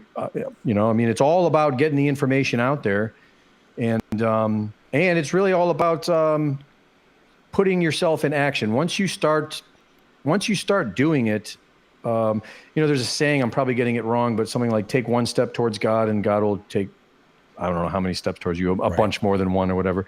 But once you start moving with intention, God will show up and make things easy, and your path will just unfold before you. That's my experience. I absolutely agree. The answer is in whatever way that you feel you are capable of helping and giving assistance and adding your voice as well. Don't wait for anybody's orders. Just go and do it. Just begin. Just start doing it. Pick something that you know that you're at least somewhat decent at doing, and just go from there, and you'll get better as you go. It's one of the steps, one of the tenets of the How to Become the True Media course is don't wait to get it perfect. Just create something that's decent and then improve upon things as you go along. When Greg and I began putting out media, we certainly didn't have our level of understanding that we have now. We weren't as good at it. And nobody's perfect the first time. Nobody is even really great the first time. Just put something out that's good. Don't let perfection, the aspiration toward perfection, get in the way of putting out something that is good. Just put something out that is good, and you can go from there. And you can get better and better at doing it as you go along. So, Mark, thank you for that. And in whatever future endeavors that you go into in content creation, again, I think, as Greg said, translating material is awesome because we have to get this out to everybody in the world, not just people who are English speaking. So translation is awesome. For me, I say no permission is required. Any material that I've put out publicly, if anybody wants to translate it into any language and repost it, you are free to do that. I do not maintain any rigid restrictions on my material like that. And as long as you are keeping the content intact and not taking it wildly out of context, go ahead and translate widely and freely into whatever language you want. Greg, is that also your position on your work? Yeah, absolutely. Awesome. Absolutely. And at Banned.video, that's why we have the download function where you can download any video off of Banned.video. Alex makes it very clear that we encourage people to do that. Excellent. I think that's the absolute correct approach when it comes to content creators, to allow people to just translate into any language that they want. So that's awesome. Let's hear from a content creator on One Great Work Network who's calling in today, Chris Jansen. Chris Jansen of End Evil, you're live on What on Earth is Happening with our special guest, Greg Reese. Hey, how you doing, Chris? Yes, you're coming in loud and clear. I'm doing great. I'm feeling really inspired. I really appreciated this conversation with Greg. It's really good to hear his point of view, and I was really inspired because I also come from, Christianity was my background where I grew up in, and I've been doing some of my recent work on that topic. So it was pretty cool to hear what you guys had to say, and I just had one little comment I wanted to pop off with. One point, Mark, you said the creator is cosmic law. Right. And I found that, and you went on to say, the creator is also truth. But recently I've been thinking, like, reality is morality. Right. And that's the core principle, the foundation of this whole thing. And people get lost in all these details and storylines, but that's the more real thing, it's like what we're experiencing is the piece of paper coming out of the printer. Right. You can't change that. It's already come out, that's the physical world. You got to change it where you arranged it, where you typed it in, in the input stage. I think it's a very profound thing that you said there regarding that everything ultimately comes down to morality. That's the principle of care, right? What I've termed the lost principle. If we don't have the care to determine what correct morality is and care enough to align our behavior to it, to make sure that we are right, then we're not doing what we're here to do. We're shirking our personal responsibility. That's why I think it's such a beautiful, elegant understanding. The solution, when you finally do grasp it, it's such a mind-exploding aha moment that you're like, it can't be that simple. But yes, it is. The problem is just not enough people have come to the same awakening, have not come to the same recognition. And that's what our job as content creators is to do. Greg, your take on what Chris just put out there and my addendum to it of, it's all about communicating objective morality to human beings and getting them to learn it and embrace it in their lives and align their behavior to it. Yeah, I agree completely. I like to use the word love quite a bit, and I say God is love. And ultimately, in my experience, that's what reality is it's either love or you're lost. And when you're lost, you're lost in illusion, you're lost in stories, you're lost in these beliefs, you're lost in the darkness, but none of it's real. And then what is real? Once you get over that, once you get over all the darkness in your past or get over your story, and then you find yourself left in a place of joy and contentment and love, and you start realizing that that's really what life is all about. And it's a beautiful situation. Like I said, there's really nothing to be mad about anymore. It can be frustrating because you want to see people experience that too. Absolutely. But yeah, I think that's the thing is when you see people lost in a deep state of illusion, it's you feel compassionate to them because of how they've allowed their soul path to go off course and get wrapped up in something that is just completely untrue, and then they're latched onto it, and that frustration then, can turn to a lot of discontentment and anger as well. But, this is why I put at the footer of my website a phrase that people don't quite understand, and I've heard people say, oh, is that new age nonsense? No. All is love. That's at the cosmic level. That's what there is. We're in a stage of illusion right now in our development as a species, that we're not experiencing that. And yes, it is a mixed bag of what people experience here on Earth. And it's not just all good things.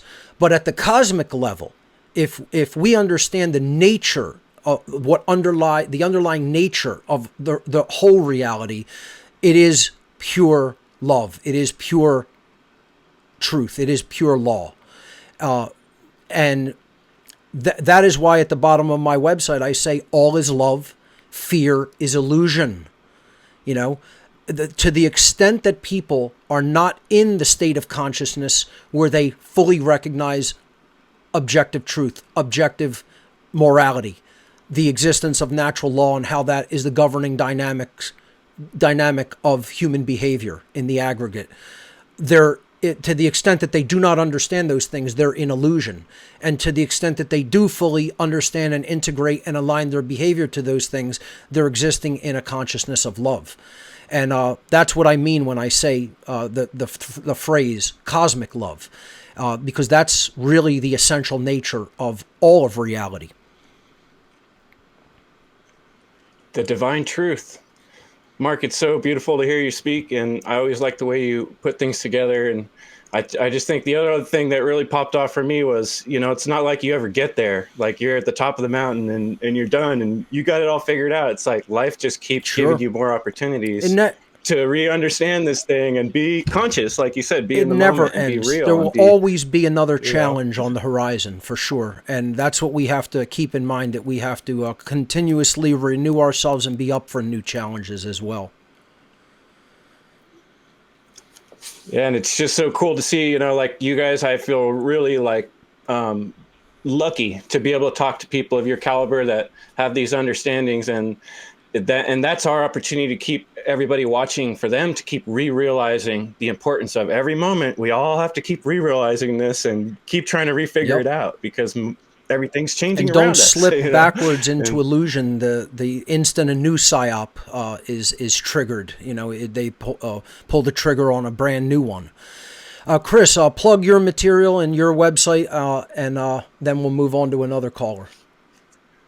Right on. Thanks so much. Endevil.life's the website, and we do Thursdays at 6 p.m. Pacific, 9 p.m. Eastern stream, where everybody can join in the chat. And thanks so much for the opportunity to talk to you guys. Good to meet you, Greg. Have a great one, guys.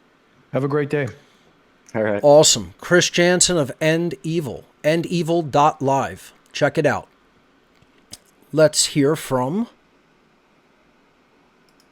AJ, a student from the How to Become the True Media seminar. AJ, you're live on What on Earth is Happening with our very special guest, Greg Reese of Infowars and Banned.video. Welcome to the show. AJ, we're not hearing you. There you go. Can there you you hear me go. okay? You're coming through loud and clear now. Thank you. Well, I just wanted to say this is an amazing interview. Greg, I've followed you since you've been on Infowars, and of course I've followed a lot of the team there for a long time. And it was probably 10 plus years ago that I saw Mark, and he kept coming into my world. He just kept coming in and kept coming in. I took his class this year, and I've learned so much. And I'm doing deep dives on a lot of stuff because I'm trying to put a project together. And I tend to be very analytical and very intellectual. You know, I love the facts of stuff. And one of the things that you both mentioned, or Mark did, was about how we can bridge the gap between the fervent religiosity that's going on in so millions and millions of people all over the world.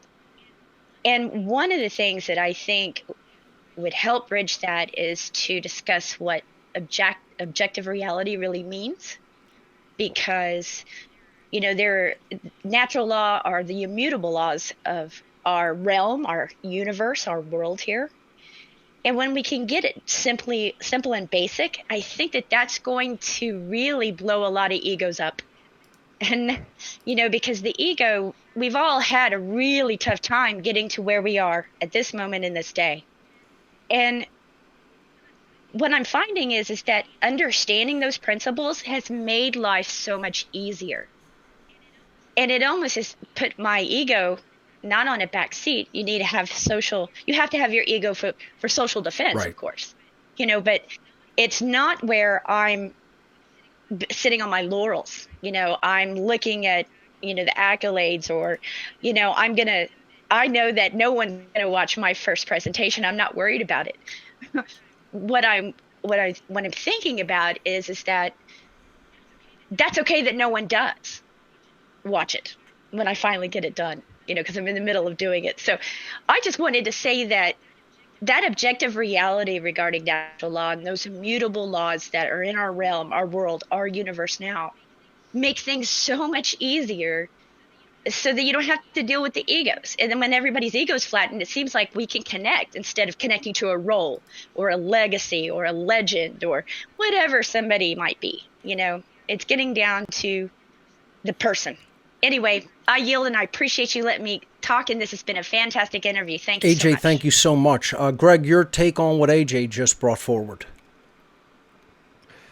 Yeah, I agree. I think it doesn't matter. It doesn't matter. At first, of course, it doesn't matter if anyone's like seeing what you're doing or watching what you're doing. It's really about the you putting the action out there. We live in a magical world. I don't even know where we are. I'm not exactly sure what any of this is, but that's why it's important to focus on the what we do know, the natural laws. While you were talking, I started thinking that, what is it, 80, 90% of the world's population is religious. I don't think it's possible to try to steer people away from their religion, nor is it important.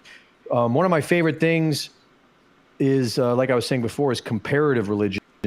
Find commonalities instead of differences. If you search online, like the golden rule, you can easily find this meme that shows how, I've seen it before. I've seen up to like a dozen different religions representative, and each one has their version of the golden rule, which is basically the most simple way of looking at natural law. So somehow, and maybe that comes back to just love and openness is the way to encourage people to, rather than seek out differences, just start looking for similarities.